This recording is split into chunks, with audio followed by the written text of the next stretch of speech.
You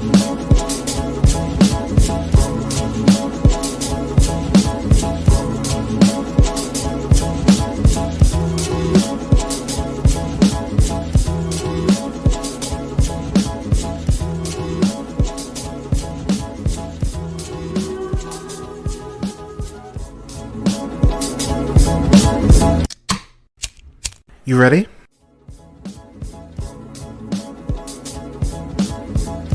You're listening to the Real Pineapple Podcast Network.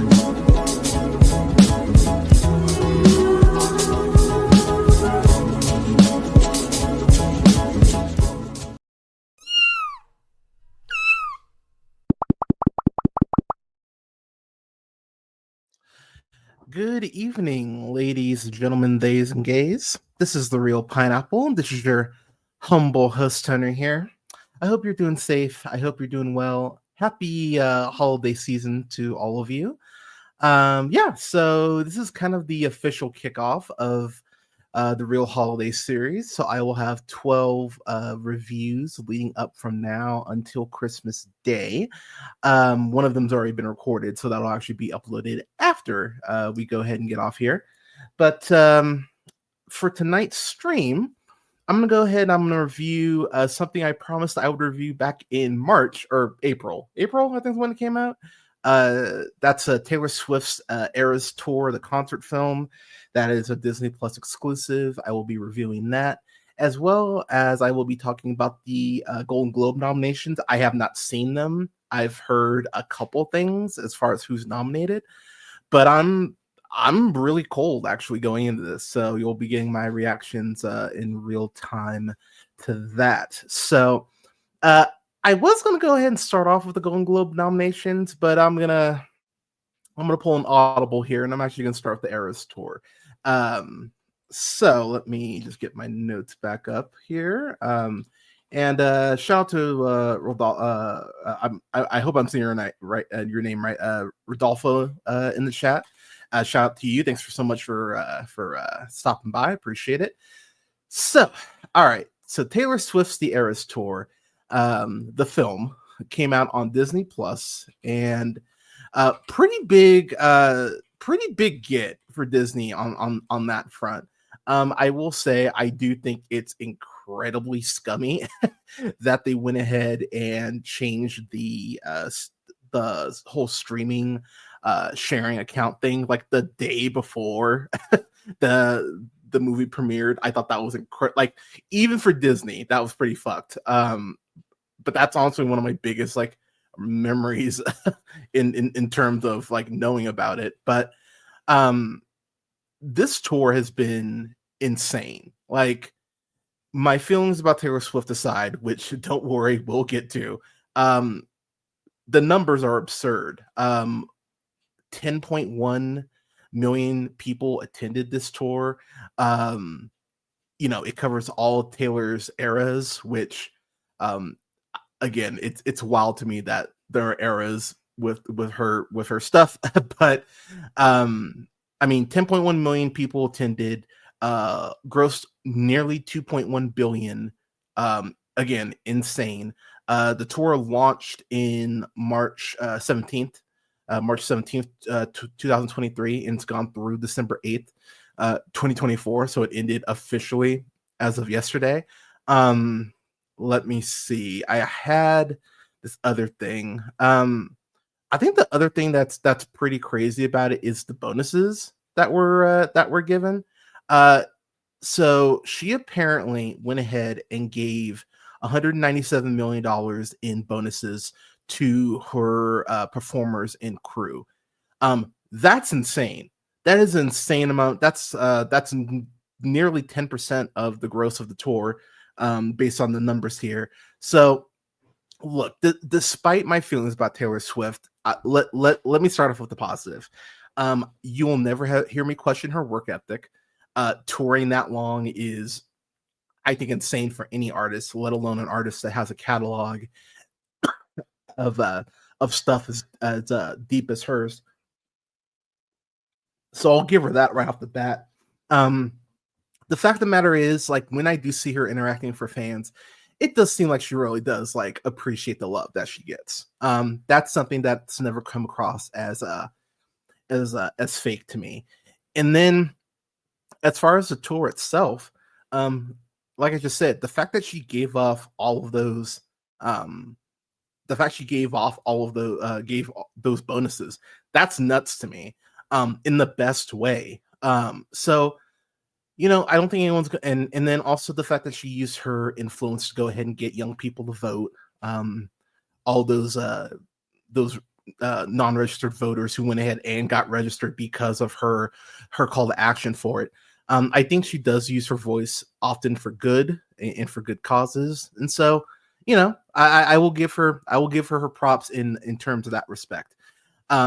My issues come into the fact that I think her music is shit.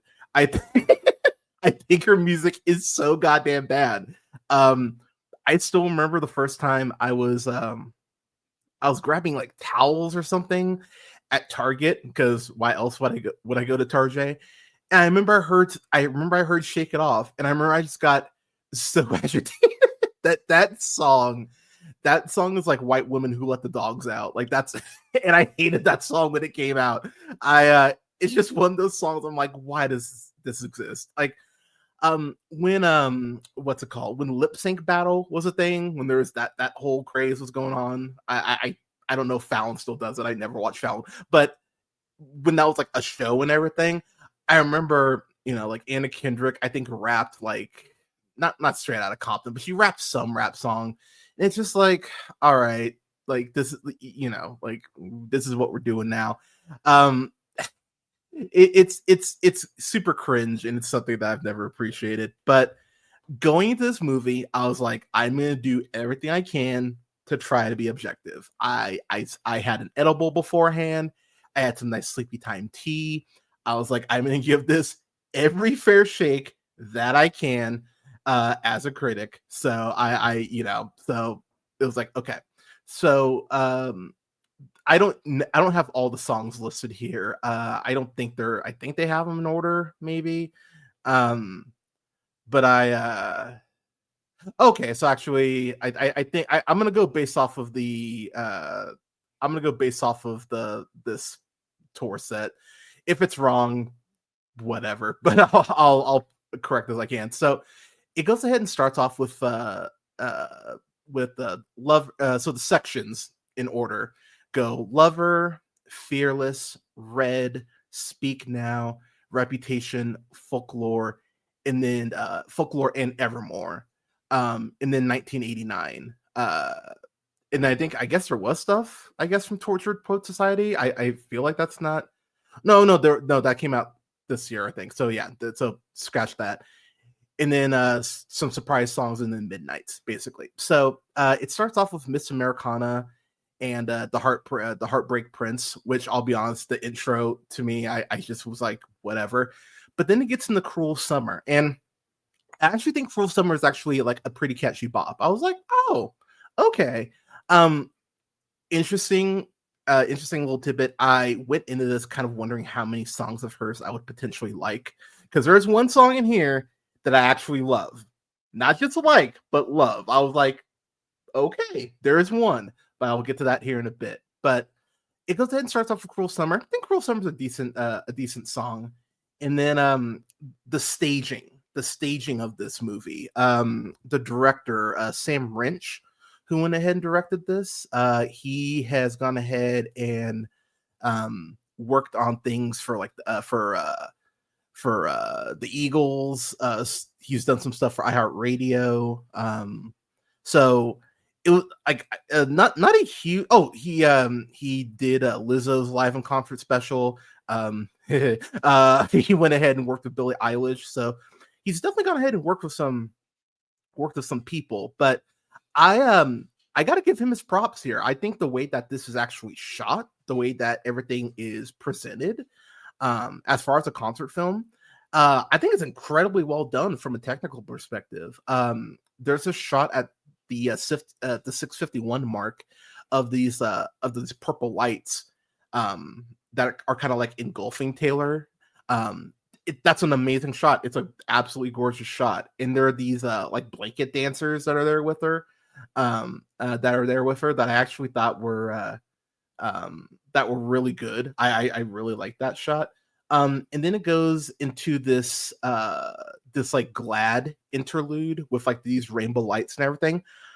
Yeah, I thought that was actually really cool too. And then that actually transitions uh into the song Lover, which is actually like a fun little bop. Like nothing really to it, but it was at least like it. I could see how that would be one of those like earworms that would get stuck in your head. One thing I gotta say too, and I, as someone who's been to a lot of concerts and who's seen a lot of been to a lot of open mic nights and a lot of local shows and all that fun stuff. One thing I actually do appreciate is that Taylor Swift is not a singles artist when it comes to her fans. Like, despite my thoughts on her stuff, her fans know her shit. They know like her obscure songs, they know her singles, and so actually, as they cut to the audience and you see people singing this shit word for word, like again, say what you will, but they know her shit. Like that's something. I gotta give her that. So um um and then they go ahead and they go to this other song. I think it's the I think it's called The Archer. I think is what it is. That was actually a decent song. It's got a good melody to it. Um it's not good, but it's not bad. One thing I really like too is the actual stage. So they have this like big stage. This was they shot this at SoFi Stadium, the Rams arena, and SoFi, like the way they make SoFi look. I mean, SoFi is this brand new stadium. I think it's only like 3 years old. I think so. It looks fucking gorgeous. It looks high tech. It looks very affluent. But then I love the way that they show these like gold arrows on the LED on those parts of the stage. So she's like walking and these like gold arrows are following her. It's actually really cool. And while I think WWE more often than not like bastardizes that LED technology, I think they just use it way too much. It actually seems like through each era as they progress through the concert, there is actually a purpose to it.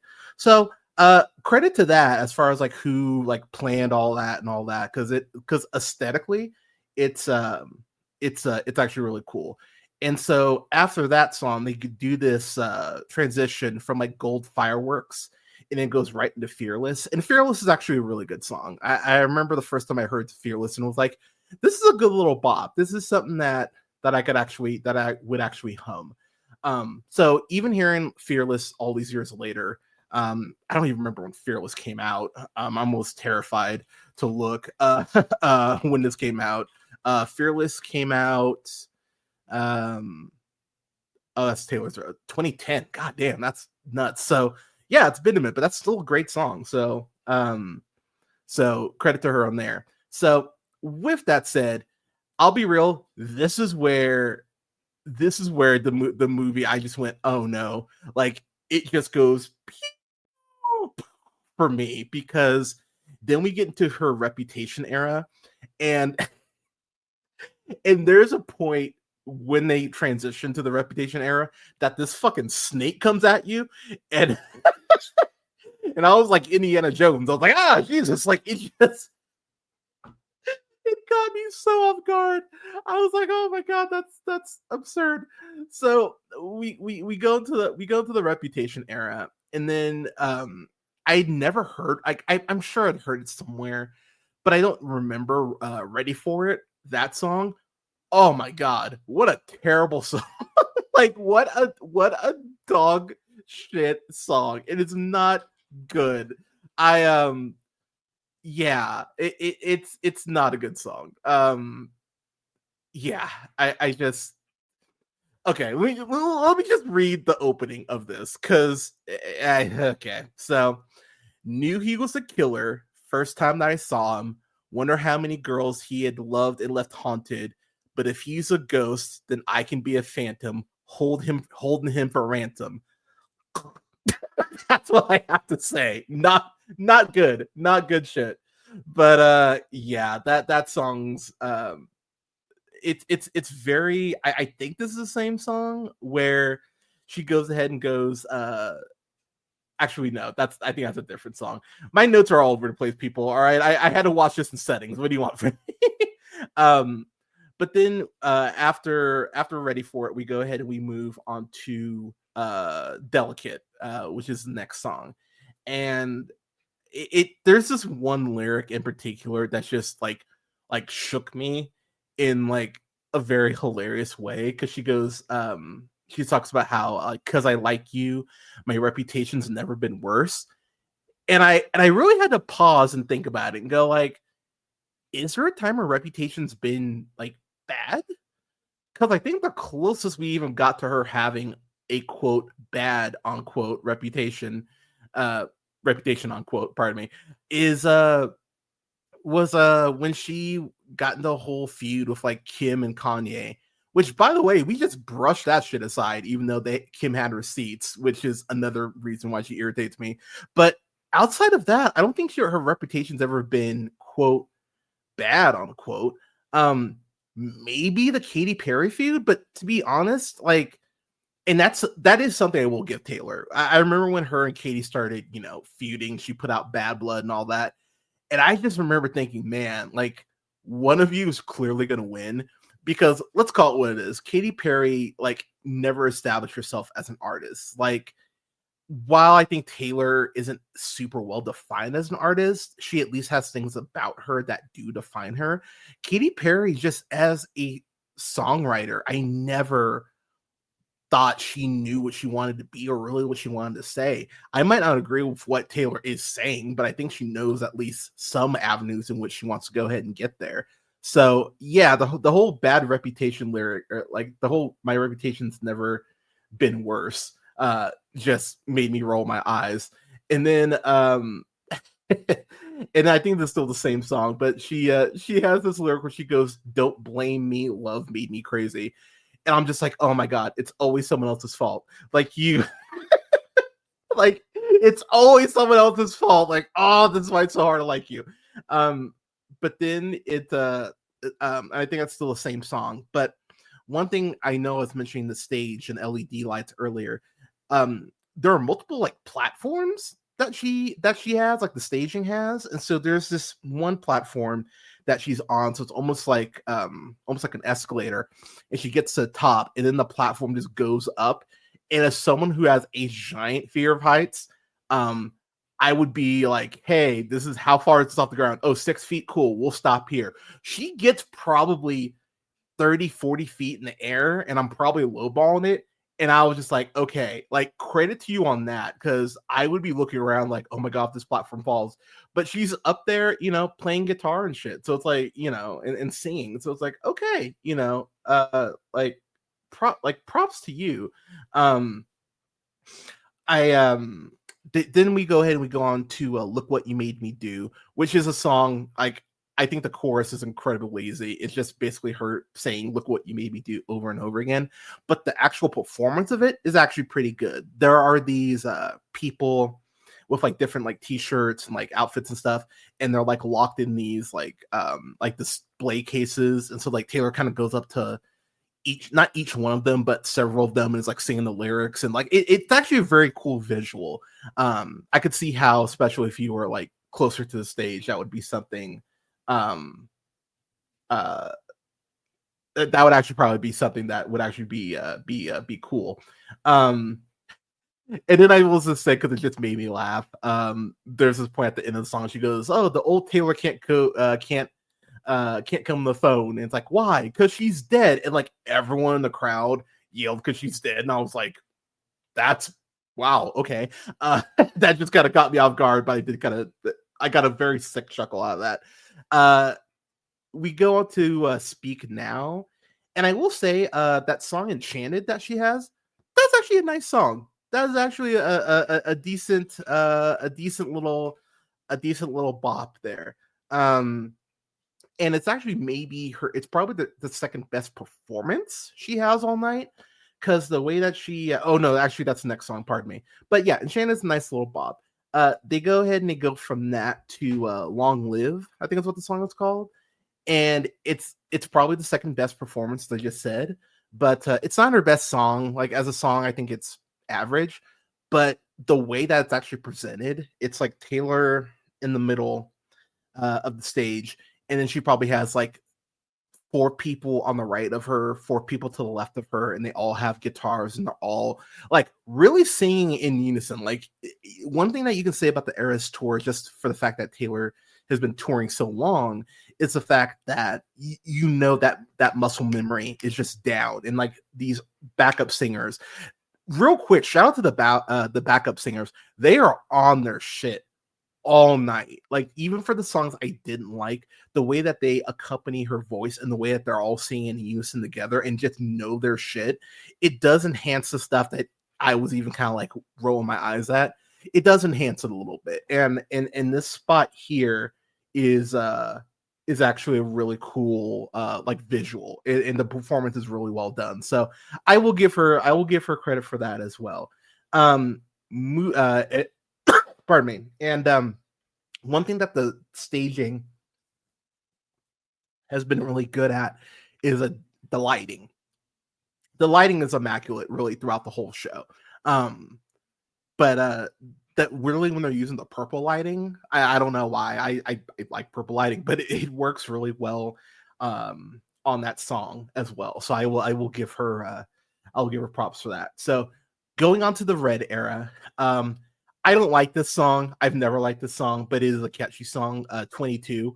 I've never dug that song. Like I remember the first time I heard it, I just went, "Gah."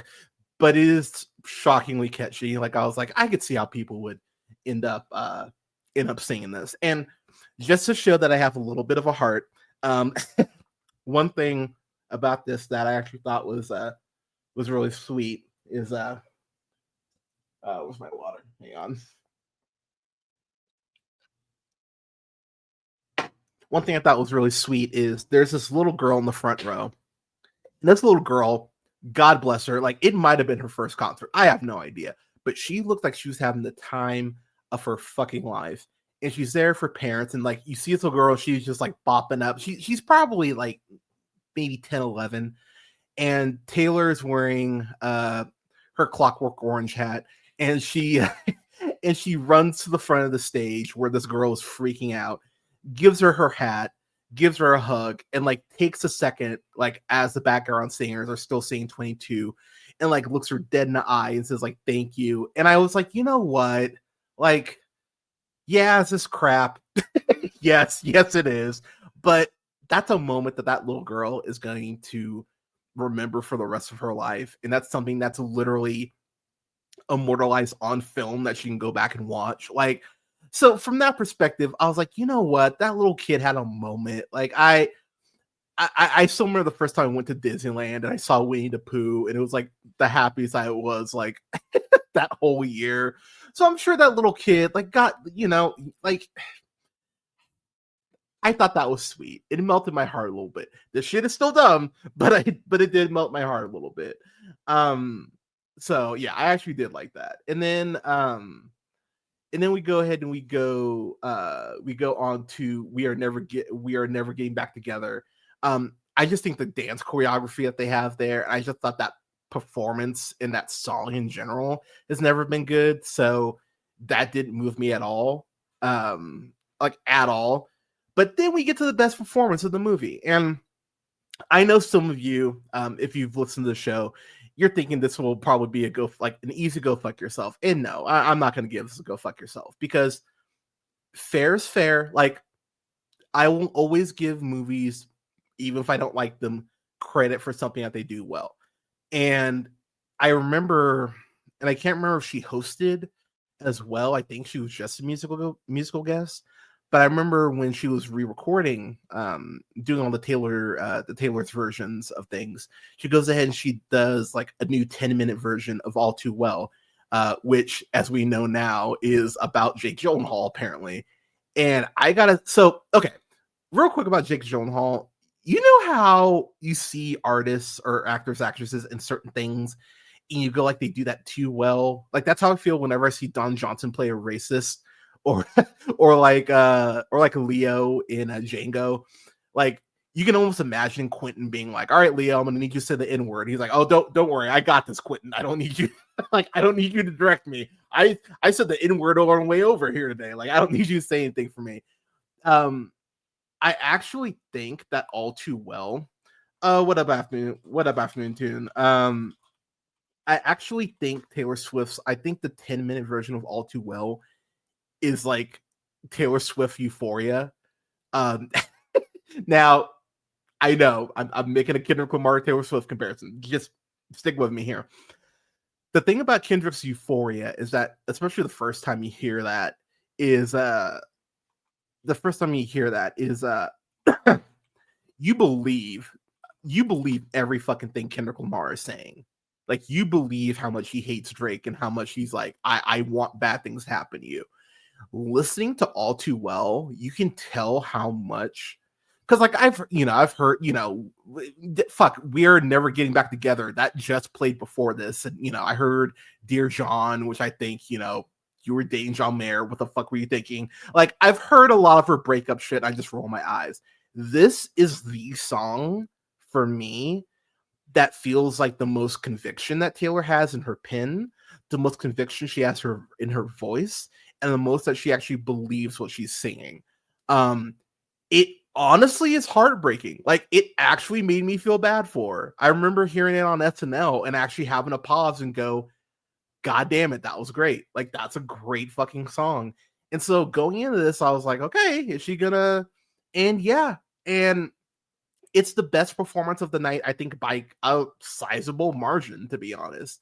I was shocked, like at how well it's all filmed and how well it's performed. She's on this platform and like this gold lighting, hits her, and she's just sitting there, kind of like in this like subdued spotlight by herself. On occasion, the background singers come in, but it was one of those things where I went, wow, this is actually a great performance. So I would never give anything a go fuck yourself that has something this great, even if it's just 10 minutes worth. I could never give something to go fuck yourself that actually made me go, wow, like this. Like, I have to give her credit on that. You kept me as a secret, but I kept you as an oath. That's a heartbreaking fucking line. That's actually what maybe the best lyric that she's written. And then because I have it up here, and maybe we got lost in translation. Maybe I asked for too much, but maybe this thing was a masterpiece till you tore it up. That's great. That's great shit. Like, that's actually good. I was like, wow, okay. And listening to the whole song, it's a really well done song. Like I said, it really does feel like the most she's feeling the music, the most conviction she has. It's the most, I think, she's in sync with her background singers. But it's a really well done performance, and it was actually something that caught me off guard in the best way. So if there is a compliment I can give her, like, if like, I don't know if she was like smoking a joint or like she had tea or petting her cat. Like, I don't know what mindset or what ritual she had when she wrote All Too Well, but if she keeps doing that, maybe I'll like her stuff more. But that was by far the song and the performance I liked the most. And then we get back into again, because then we get into her folklore era. I'm not looking this up. I don't care enough. There's a cabin in folklore. She kind of talks about the cabin. I didn't really care. And then she talks about how, like, oh, well, with this album, I want to get experimental. I want to like create characters. And I'm like, okay, that's an interesting new direction. Where are we going? And then she goes, oh, well, it's a song called Betty. And oh, I wrote this like thing about a teenage love triangle, and and this is kind of what brings me back to my thesis about her. Is you're in your 30s, stop writing about teenage love, talk about the love you're in now, talk about adult love. Like, don't stop going back to fucking high school. And it's just, the moment she was explaining it, I won't lie, I shut down. I'm just like, I don't want to hear this shit. Um, uh, don't call me kid, don't call me baby. Look at this godforsaken mess you made me. Like, come on, girl. Like, you just did all too well. I know you can write better than this. So yeah. And then My Tears Ricochet. I think that's an alright song. There is a part in My Tears Ricochet, and this has actually been, I think this is a fair criticism of her. I don't think she's I think she I think there are notes as a singer she wants to be able to hit that she just can't hit. There's this point where she goes like, when I'm screaming at the sky, and it feels like she just misses the note entirely. Yeah, it definitely kind of made me go like ip in real time. It just felt like she just swung and missed on that. Um, Cardigan, I think it's actually a pretty decent song. Again, not good, not great, but a decent little song. I could see that being something that I like heard in like a Coles or something like that, and I just be like, oh, okay, this actually isn't bad. Um, and then we get into 1989. I think Style is what it's called. Style is actually a good song. I actually like the way she like uh pronunciates everything, and the way she actually like her actual diction in singing the song. Yeah, I thought that was actually a pretty good song. And then I did, this is where my notes end. But the last note I actually have here written is, you know how you hear a song that you know you hate, but you can never name the song? That's Blank Space for me. I think Blank Space is a dog shit song, and there's nothing redeemable about that song at all. Dude, Kendrick is not a Swiftie. Kendrick worked with her once. Calm down. All right. Kendrick also worked with fucking like Maroon 5, I think. Like let's don't put that on Kendrick. But getting to my final thoughts here. Look, I have several issues with Taylor Swift. I think her like, by the way, Swifties, if you're one of those people who's saying if you don't like Taylor Swift that you hate women or you're not a feminist or you hate all women, shut the fuck up. All right. like Michelle Obama could tell me that shit, and I would say respectfully, oh, Michelle, shut the fuck up. Like, saying that you hate all women because you don't like Taylor Swift is like me saying that if you don't like Black Panther, you hate all black people. Like, it's a fucking straw hat argument that has no basis in reality. So yeah, if you're one of those people, shut the fuck up. All right, that's not fucking true. Give me a goddamn break. But at the end of the day, while this movie I thought was fucking dumb, and let me be clear, I think it's fucking dumb, and I don't think she has even close to the quality of music that her fans do.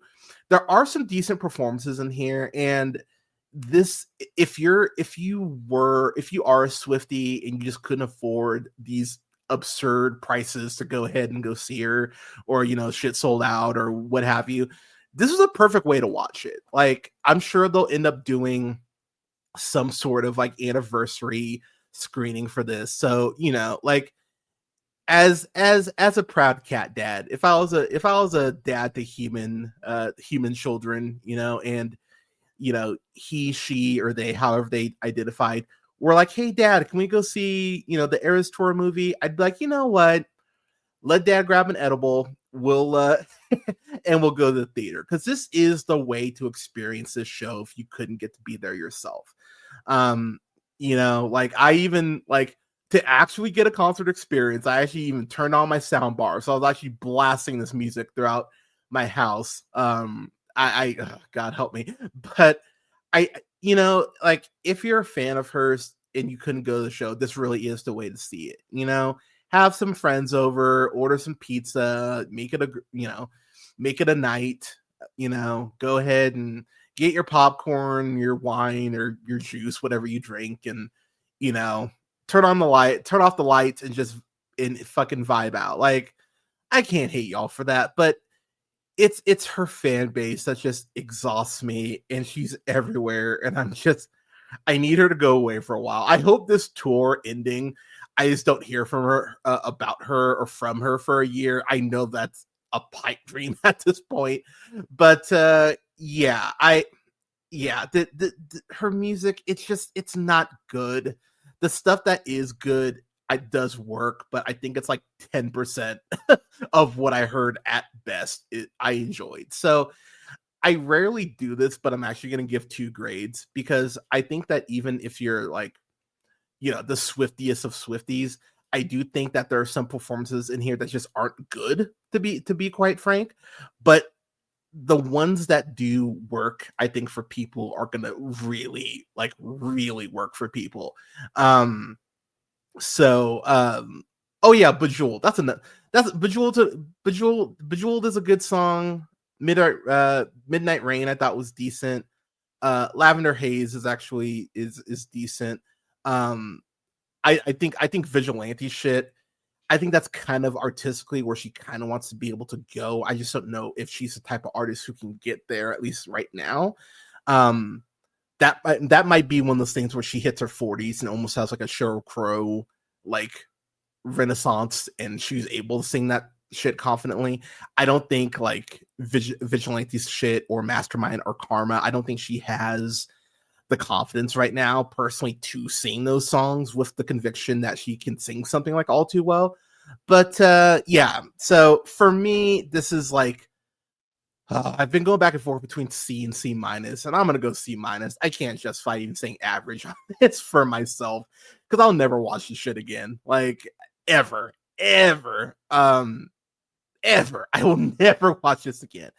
But I think for a Swiftie, if you really do enjoy her stuff, pardon me, yeah, I'd say B plus on this. I think if you're a Swiftie, I think a B plus is actually fair because, like I said, I do think there are some performances here that just don't work. But overall, a lot of her stuff does work. So or at least will work for Swifties. If you don't like her, this isn't gonna make you go like, oh my god, I'm a fan now. But yeah, so so B plus if you're a Swiftie. If you're someone who has taste in music, a C minus. But yeah, so that's my review for the Eras tour.